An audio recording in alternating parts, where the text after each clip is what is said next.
Хайырлы көн, Татарстан, хайырлы көн, хөрмәтле телевизор караучылар. Бүген 2 февраль, сишәмбе. Мин Эльза Әхмәтҗанова һәм тапшырубызның иҗат төркеме шушы минутта безнең белән булган һәрбер тамашачыга матур көн, күтәренке кәеф теләп калабыз. Тарихка бүгенге көн нинди вакыйгалар белән кирип калган, шул турыда кыскача булыр.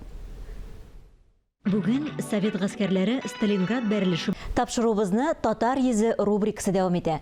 Язучы Рабит Батулла татар әдәбиятының алтын фондын тәшкил иткән Дәрдмәннең карап шигырен шәрехли. Ассаламу алейкум, инсан саулармысыз, хөрмәтле туганнар. Без бүген бүйек шагыйрыбыз Дәрдмәннең кичкенә генә бер шигыре турында сөйләшеп алырбыз. Дәрдмәнд ул алтын базлары хуҗасы. Золотопромышленник дип йөрткәннәр ул. Буржуй дип тә атаганнар. Аның 25 алтын базы була.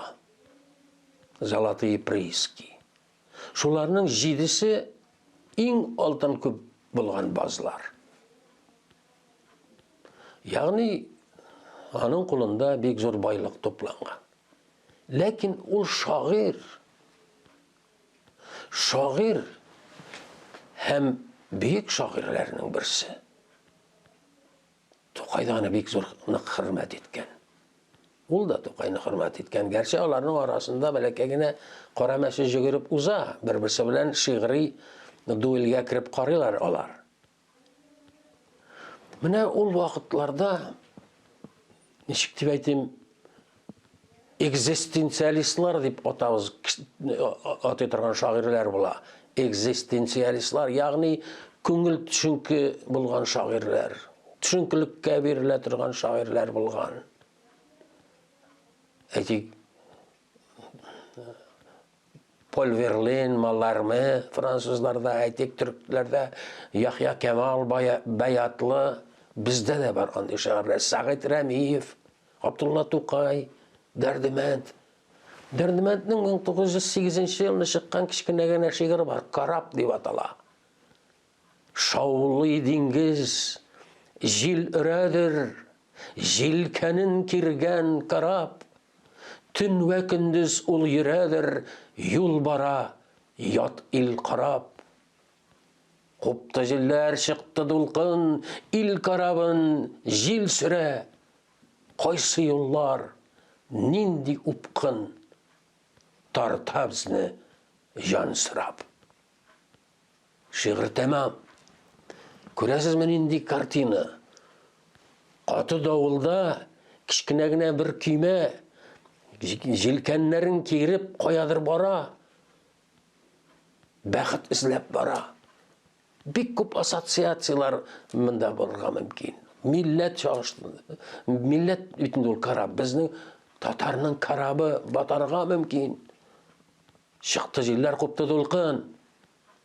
Чөнки революциялар килә. Дәрдмәнд сизгер күңелле кеше буларак 8 елда укыймы фаҗига киләсен белеп язган. Менә бу шигыре аның дөнья куптара. Татар шигърияте мәйданында.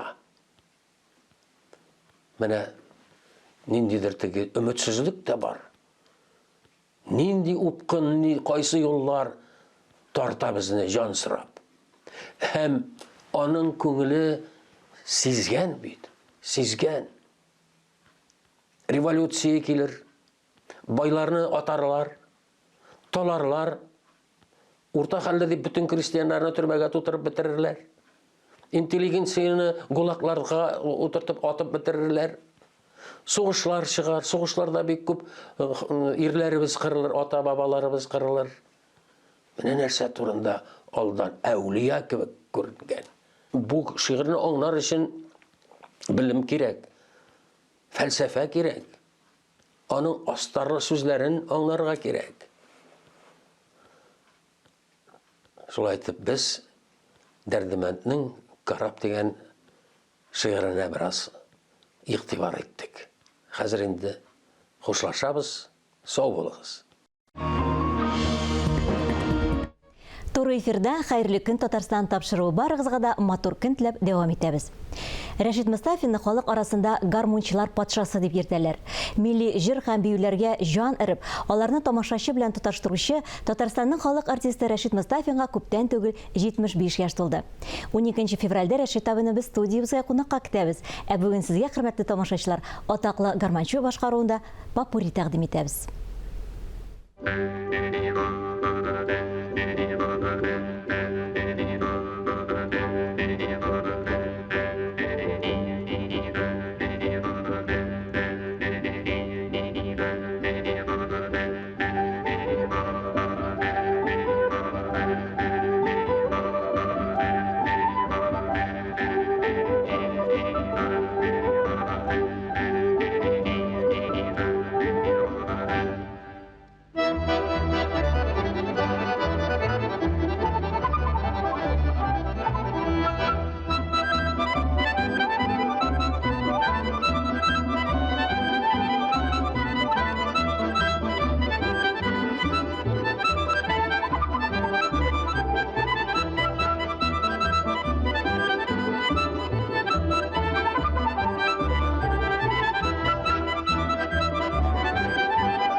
Әлифба музейы Россиядә бер генә. Алай гына да түгел, музей хезмәткәрләре аны дөньяда берәү генә дип саный. Шушы бердән-бер музей безнең Татарстан Республикасының Арча шәһәрендә урнашкан. Хәзер анда төрле илләрдән алынган 265 төрле әлифба бар. Алар арасында Азәрбайҗан халыклары, Көрд, Тамин, Сахир милләтләре, Уграфин халыклары, Коми, Мари, Мордва, Удмурт, Манси, Хан, Саами, Уди милләтләре, Мисыр, Таиланд, Япон һәм башка халыкларның әлифбалары. Хәбәрчебез Мөршидә Җихан әлеге музейда булып, аның тарихы бүгенгесе белән танышып кайтты. Әлифба, беренче битеңне ачкан көн хәтердә зур бәйрәм шикелле. Менә без Арча киллияте каршында эшләп килүче Әлифба музеенда, ул безнең илебездә бердән-бер уникаль музей, барыгызның да хәтерендәдер. Мәктәп еллары менә шушы китаптан, татар теле гомумән әлифбадан башлана. Әлифба музее тарихы 1999 елда языла башлый. Кыскача гына Әлифба музее дип әйтсәк тә, аның тулы исеме Музей букваристики и азбучного искусства народов мира.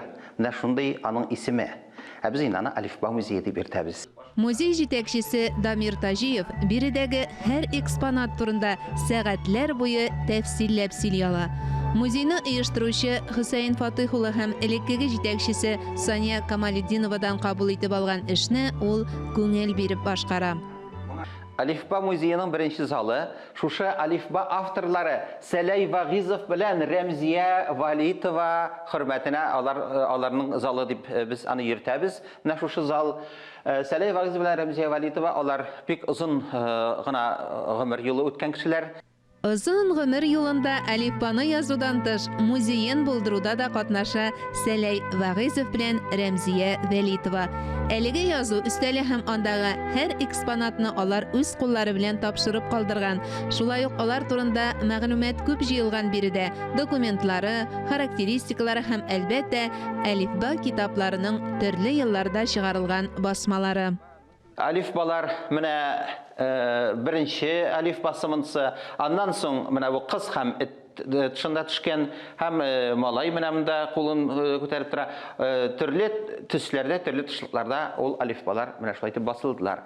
Алифбадан тыш аларның яңадан 30-га якын китаплары бар. Ул менә алифба белән ничек эшләргә, беренче класста татар теле дәресләре, башлангыч мәктәптә татар теле укыту методикасы һәм башкалар. Менә шундый аларның башка хезмәтләре дә күп. Хәтерегездәдер, үзгәртеп кору елларындагы вәзгыять кайбер халыклар өчен язу графикасын алыштыруга этәргеч биргән иде. Без латин графикасына күчәбез дигән бер чор булып алды. Шул вакытта инде 90-ны узган Сәләй Вагызов, Рәмзия Валитовага мөрәҗәгать итәләр. Һәм алар яңадан бер алифба латин нигезендә, латин грамматикасы нигезендә алифба төзиләр. Менә алар бу өстендә аны шуны күреп була. Ул чакта латин алфавитына күчми калсак та, язу тарихыбызда андый чир бар. Шул җәһәттән күрәсең, татарларның алфавит тарихын өйрәнергә мөмкинлек тудырылган әлеге музейда. Икенче зал алифба тарихына һәм татар язуы тарихына багышланган бу зал. Татарлар бит кириллицада әле бик аз вакыт без язабыз. Шулай бит. 1939 елдан 80 ел гына әле кириллицада. Аңарча 10 ел латинда язалар татарлар, аннан да алда меңнәрчә ел татарлар язалар менә шушы гарәп графикасы белән. Менә шуңа күрә дә зур урынны алып торам да, шушы безнең стенд гарәп графикасында хәрефләр куелган. Һәм инде иң беренче алифба нинди нәрсә була дигәндә, беренче алифба иман шарты алифба ролен үтәп килә. Анда шушы менә алфавит була, гарәп алфавиты, һәм ул үтәп килә. Инде авторлы алифбалардан иң беренче алифбаны без Сәгыйд Хәлфин алифбасы дибез. Менә монда 4 биті куелган аның, Санкт-Петербургта басылган 1778 елында басылган беренче татар алифбасы, авторлы алифба.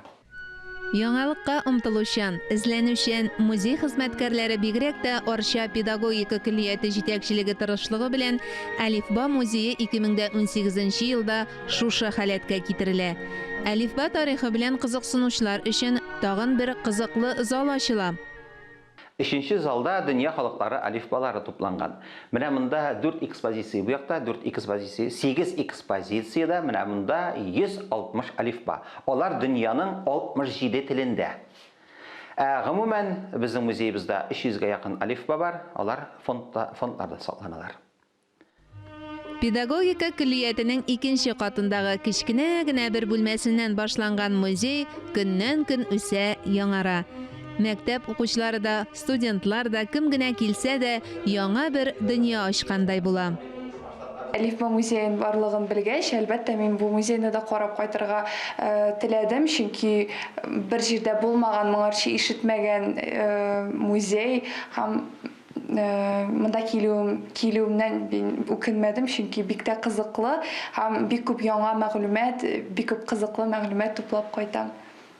Шул ук фикерләрне музейга экскурсиягә килүчеләр менә шушы теләк дәфтәренә дә язып китә. Музейда бик күп кунаклар була. Төрле илләрдән, татарлар яшәмәгән җир юк бит инде. Барлык җирдән киләләр һәм инде алар үзләренең менә матур истәлекләрен дә шушы дәфтәргә язып китәләр. Менә анда күрсәтергә була. Менә шулай язып истәлекләрен язып китәләр. Дамир Тажиев сүзләренә караганда, музей кунаклары аеруча алифба авторларының фаҗигале язмышын сөйләгәннән соң тәэсирләнә. Сәләй Вагызов белән Рәмзия Валитова бик озын гомер юлы узсалар да, аларның язмышлары бик фаҗигале. Алар Казан педагогия институтында укыган вакытта танышалар. Икесе дә дөм ятим. Сәләй Вагызов приемный семьяда, Рәмзия Валитова балалар йортында үскән кеше. Инде танышалар, дусташалар, соңгы курста өйләнешәләр һәм направление алып Арчага педучилищега татар теле әдәбияты укытырга киләләр. Бу була 1937 ел. Аларның сугышка кадәр 2 балалары туа. Менә монда кичкенә Римма, кичкенә Камил, менә аларның рәсемнәре. 2 бала туа сугышка хәтле. Инде 1942 елны Сәләй Вагызовны сугышка, фронтка алалар. Һәм анда 1 ел сугышканнан соң Харьков янында ул чылганышта әсирлеккә төшә. Һәм калган вакытта аның менә шушы әсирлектә була. Инде әсирлектән монда илгә кайткач әсирлектә булган өчен 10 елга отыртып қоялар. Ол Коми Республикасындағы Печора лагерінде менә шушында 10 ел отыра. Инде қайтқаннан соң мында педагогия училищесіне кеткен жеріне аны ішке алмайлар, түрлі ауыр ішлерде эшләп йөри. Аннан соң өзінің оқушысы Идде Зафранов болған. Менә ол Равил Әлмеевич Ғали Ахметов, соңырақ ол бик ұзақ вақытлар мәгариф министры орынбасары болып эшләгән кеше. Менә ул аны шушы педучилищега эшкә кайтара. Һәм инде хатыны белән бергә Рәмзия Валитова белән алар татар теле укыта башлыйлар шушында. Һәм нәкъ шул вакытта алифбага конкурс игълан ителә. Яңа алифбага. Чөнки Гаппас Сайфуллин алифбасы инде искергән була. Алар шушы эшкә кушылып китәләр һәм алифба төзеп, алар төзиләр, менә шушындый кагазьләрдә, менә монда аерым битләрдә төзиләр, аны печатлиләр машинкада. Һәм шушылай итеп, аны бөтенесен туплап, мәгариф министрлыгындагы комиссияга итеп тапшыралар. Анда тапшырганда әле куып та чыгаралар. Авыл укытучысында йөрмәгез әле, аны профессорлар төзи алифбаны дип. Профессорлар төзегән алифбалар үтми, шушы гади алифба иң әйбәте дип 1965 елда басылып чыга.